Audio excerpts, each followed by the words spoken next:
Hi beautiful people, I hope कि आप से बहुत अच्छे हैं, बहुत खुश हैं एंड मेरे यूट्यूब चैनल पर आपका स्वागत है। आज की वीडियो बहुत ख़ास है बिकॉज़ आज मैं बात करने वाला हूँ कनाडा में जॉब्स के बारे में, कनाडा के स्पेशल वर्क वीज़ा के बारे में। और कनाडा आज के टाइम में बहुत अच्छी कंट्री है एंड हमारे भारत के जो बहुत सारे लोग हैं वो कनाडा जाना चाहते हैं, जॉब करना चाहते हैं, सेटल होना चाहते हैं।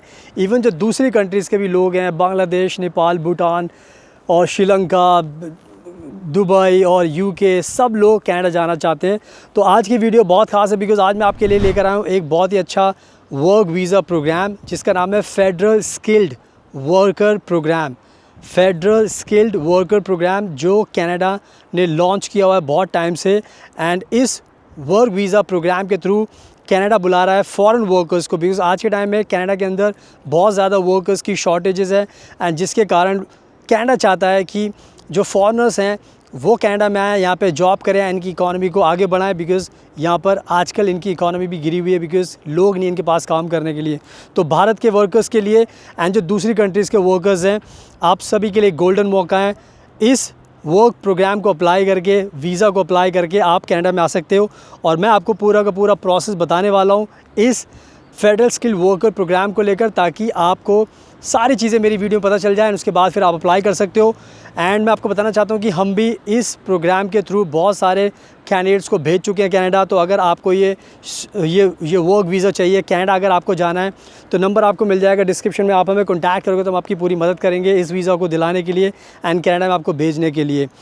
और मेरे इंस्टाग्राम को प्लीज़ फॉलो कर लेना बिकॉज़ मैं बहुत सारी कंट्रीज़ में ट्रैवल करता हूँ तो मेरे बारे में और जानने का मौका मिलेगा और ट्रस्ट बिल्ड होगा। और मैं बताना चाहता हूँ कि मैं रहता हूँ इस टाइम फ्रांस के अंदर एंड मैं फ्रांस में सारी वीडियो शूट करता हूँ। तो आप बाहर का सारा नज़ारा देख सकते हो मेरे आसपास। ये बहुत ब्यूटीफुल रिवर जा रही है, बहुत कंट्रीज़ को ये जोड़ती है, तो बहुत मज़ा आता है बाहर शूट करने में। आपको भी मज़ा आएगा अगर आप भी आओगे, लाइफ आपकी भी अच्छी हो जाएगी। तो मैं अच्छे से एक्सप्लेन करता हूँ वर्क वीज़ा के बारे में, तो वीडियो के एंड तक देखना। So without wasting for the time let's get started. सुनाओ, अब मैं आपको इस वर्क वीज़ा को अप्लाई करने का इसका पूरा प्रोसेस आपको स्टेप बाय स्टेप समझा देता हूँ ताकि आपको नॉलेज मिल जाएगी। उसके बाद आप खुद से भी अप्लाई कर सकते हो या फिर आप हमें भी कॉन्टैक्ट कर सकते हो। तो अगर हम बात करते हैं कि अगर आपको ये वर्क वीज़ा चाहिए तो इसकी सबसे इम्पॉर्टेंट चीज़, जो सबसे पहली चीज़ है जो आपको ध्यान रखनी है कि इन्होंने सिस्टम्स बनाए हुए हैं जिसको आपको फॉलो करना पड़ेगा एंड इसके थ्रू आपको जाना पड़ेगा। तो पहला एक जो सिस्टम है जिसको हम बोलते हैं NOC। सो इसकी NOC की फुल फॉर्म है नेशनल ऑक्यूपेशनल क्लासिफिकेशन, NOC। ये जो NOC है इसमें आपको पता लग गया है ऑक्यूपेशनल को हम जॉब्स ही बोलते हैं। तो इसमें कनाडा ने क्या किया हुआ है कि जितने भी कनाडा के अंदर आज के टाइम में जॉब्स खाली पड़ी हुई हैं, जितने भी जिस भी फील्ड में, चाहे कुक हो गया, चाहे मैकेनिकल इंजीनियर हो गया, चाहे डॉक्टर हो गया, चाहे नर्स हो गया, चाहे कारपेंटर हो गया, चाहे इलेक्ट्रीशियन हो गया, कोई भी है, तो इन्होंने क्या किया है कि इसके अंदर वो सारी की सारी जॉब्स की लिस्ट डाली हुई है NOC के अंदर। तो जितने भी लोग अप्लाई करना चाहते हैं सबसे पहले आप NOC में जाओगे और अपनी जो फील्ड है आप अपनी जॉब को ढूंढोगे, ठीक है। तो बहुत सिंपल मैंने बता दिया कि इसमें NOC में सारी की सारी जॉब दी है। तो आप सबसे पहले अपने टाइप की जॉब ढूंढोगे जो भी आपकी फील्ड है। कोई इंजीनियर होता है, कोई मैकेनिकल इंजीनियर है, कोई कुक है, किसी ने रेस्टोरेंट में काम किया है, कोई मैनेजर है, ठीक है, कोई नर्स है। तो ये सारे के सारे आप देख सकते हो। तो पहली चीज़ मैंने आपको समझा दी NOC।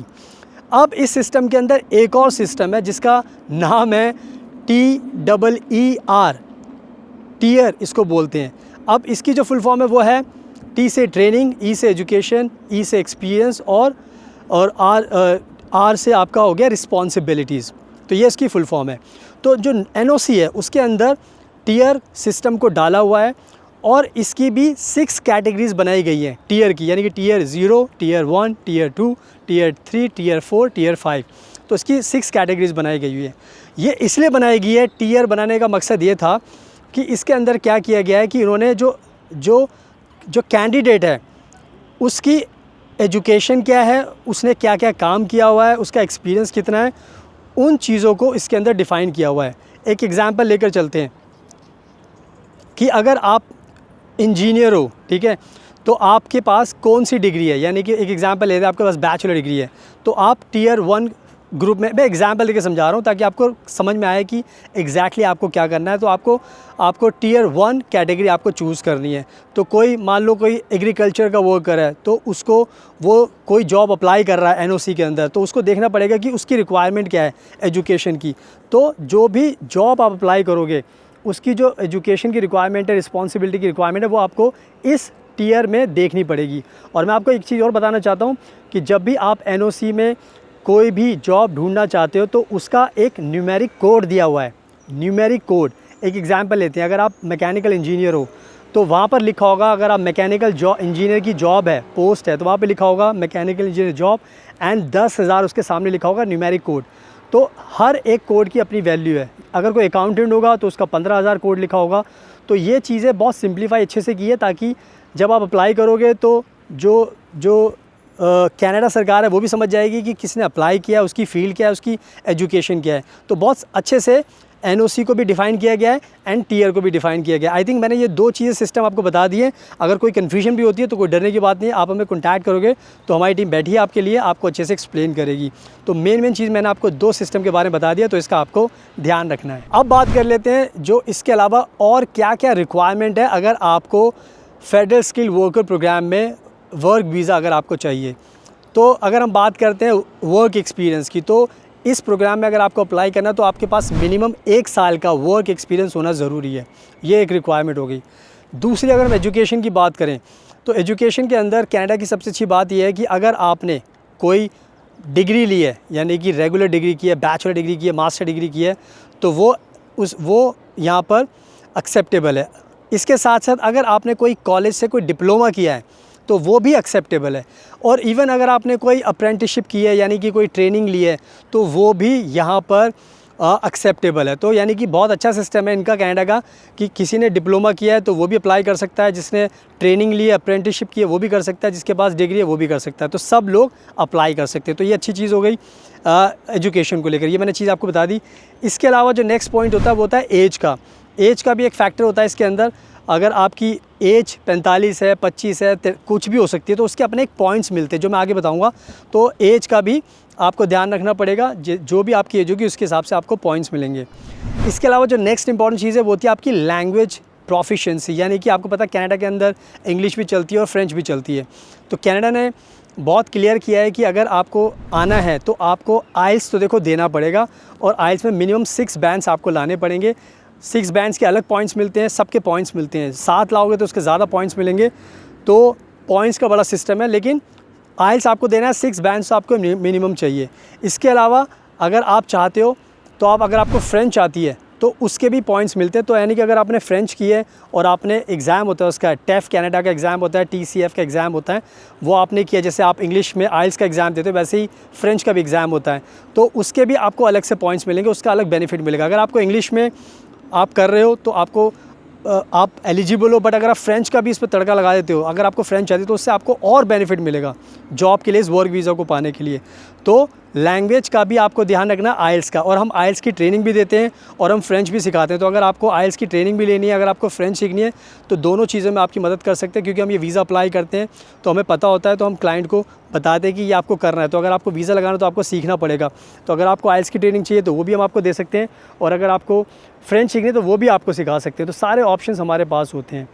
इसके अलावा जो मैंने आपको सारी चीज़ें बता दी हैं, इसके अलावा जो अब नेक्स्ट इम्पॉर्टेंट चीज़ होती है वो ये है कि जो भी मैंने चीज़ें बताई हैं, आपका एक्सपीरियंस बताया है, आपको एजुकेशन बताया है, एज बताया है, लैंग्वेज बताया है, और ये सारे के सारे फैक्टर्स हैं। एंड इसके अंदर फिर आपको पॉइंट्स गैदर करने पड़ते हैं, यानी कि जितनी भी चीज़ें मैंने आपको बताई हैं सबके पॉइंट्स होते हैं। एज का भी पॉइंट है, एजुकेशन का भी पॉइंट है, जॉब का भी पॉइंट है, और आपकी लैंग्वेज का भी पॉइंट है। सारे पॉइंट्स आपको मिलते हैं। तो जर्मनी जो कनाडा है उन्होंने टोटल 100 पॉइंट्स रखे हुए हैं। 100 में से आपको 67 पॉइंट्स एक्वायर करने होते हैं। यानी कि 100 पॉइंट्स टोटल हैं। उसमें से ये जितनी भी मैंने कैटेगरीज बताए हैं, सारे फैक्टर्स आपको बताए थे एज का सबका, तो इसमें आपको टोटल आपको 67 पॉइंट्स लाने होते हैं। और 67 points I am telling you honestly ज़्यादा मुश्किल नहीं होता। आपकी एजुकेशन के हिसाब से, एज के हिसाब से, एक्सपीरियंस के हिसाब से, लैंग्वेज के हिसाब से 67 पॉइंट्स अलग से बन जाते हैं। तो ये कहीं ना कहीं आपके लिए एक बहुत बड़ा चीज़ है जो समझने वाली है। तो आई थिंक मैंने बहुत सिंपली तरीके से आपको सारी चीज़ें समझा दी हैं शुरू से लेकर एंड तक। तो ये सारी चीज़ें आपको ध्यान रखनी है, रिक्वायरमेंट्स का एंड पॉइंट्स का, एंड इन सब चीज़ों का आपको ध्यान रखना है। एंड नाउ अब बात कर लेते हैं जो नेक्स्ट इंपॉर्टेंट पॉइंट है जो आपको ध्यान रखना है, क्योंकि मैंने सारी चीज़ें आपको बता दी। तो अब जो नेक्स्ट पॉइंट है जो आपको ध्यान रखना है कि वो अप्लाई कैसे करना है। तो अब कनाडा को फेडरल स्किल वर्कर प्रोग्राम में अगर आपको अप्लाई करना है तो कनाडा ने एक ऑनलाइन सिस्टम बनाया जिसको नाम दिया है एक्सप्रेस एंट्री। एक्सप्रेस एंट्री एक ऑनलाइन पोर्टल है कनाडा सरकार का। जितने भी लोगों को फेडरल स्किल वर्कर प्रोग्राम के थ्रू वर्क वीज़ा अप्लाई करना अगर आना है तो आपको इस एक्सप्रेस एंट्री के अंदर आपको अपना प्रोफाइल क्रिएट करना पड़ता है। और जो भी चीज़ें मैंने आपको बताई थी वो सारी की सारी चीज़ें, उनके सारे डॉक्यूमेंट्स, आपको पहले अपना पोर्टल ओपन करना है, अपने उसके बाद सारे के सारे डॉक्यूमेंट्स वहाँ पे सबमिट करने हैं। तो उसके बाद फिर आपका प्रोफाइल वहाँ पर ओपन हो जाएगा एंड आपकी सारी चीज़ें स्टोर हो जाएंगी और कैनेडा को पता चल जाएगा कि आप एक एप्लीकेंट हो जिसने ये अप्लाई किया है। तो इस तरीके से आप ऑनलाइन इसको अप्लाई करोगे एंड इसके बाद जो नेक्स्ट प्रोसेस होता है वो ये होता है कि इसमें ड्रॉज निकलते हैं, आप उसका वेट करना पड़ता है। फिर आपको एक इन्विटेशन मिलता है जिसके भी पॉइंट्स मैच करते हैं उसको, पॉइंट्स से ज़्यादा पॉइंट्स होते हैं तो फिर उसके बाद फिर वो इनविटेशन के थ्रू आगे प्रोसेस बढ़ता है। वो एक अलग स्टोरी हो जाएगी, वीडियो लंबी हो जाएगी, आपको भी मज़ा नहीं आएगा, उस पर हम अलग बातें करेंगे। अभी फ़िलहाल आपके लिए समझना ज़रूरी है कि ये जो कनाडा के बारे में मैंने बताया कि अगर आप ये सारी चीज़ें कर लोगे तो आपको बहुत अच्छा रहेगा। कनाडा आने का सबसे आसान तरीका है एंड सबसे अच्छी बात यह है कि इसके लिए आपको कोई जॉब की पहले से ज़रूरत नहीं है। अगर आपके पास जॉब होती है, अगर आपने कनाडा में पहले जॉब ले ली है तो अच्छी बात है। अगर आपके पास जॉब भी नहीं है तब भी आप इसको अप्लाई कर सकते हो। तो बिना जॉब के आप अपना सारा काम कर सकते हो। जो चीज़ें इन्होंने बोली है वो अगर रिक्वायरमेंट पूरी करोगे तो आप एलिजिबल बन जाते हो। तो आई थिंक बहुत ईजी तरीके से मैंने समझा दिया है। तो बस अब आप टाइम वेस्ट मत कीजिए। आपको अगर कनाडा आना है तो कनाडा आपको बुला रहा है, बहुत सिंपल प्रोसेस है, आप सब डिज़र्व करते हो। एजुकेशन भी डिप्लोमा वाले भी कर सकते हैं, सब कर सकते हैं, बस 1 साल का वर्क एक्सपीरियंस आपको चाहिए।